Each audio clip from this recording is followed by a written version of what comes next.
Jesus said that John the Baptist was the greatest prophet born of women, so he must have had quite the privileged life, right? Well, his privileged life was to be that homeless guy out in the wilderness, at least until he was thrown in prison. He got down in the trenches to show people the way to a better and everlasting life. Now, from a human perspective, he kind of looks like a chump.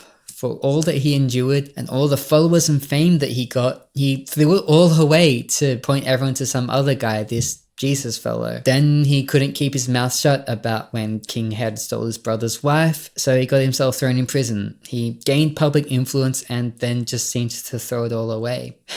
So what do we learn from this guy? For one thing, greatness in the eyes of God is very different to greatness in the eyes of people. To bring people to the good land of heaven, we might have to step into the hard place of the wilderness. Now, if we choose to live this out, to lay out on and down, to bring others to Jesus, we will face hardships.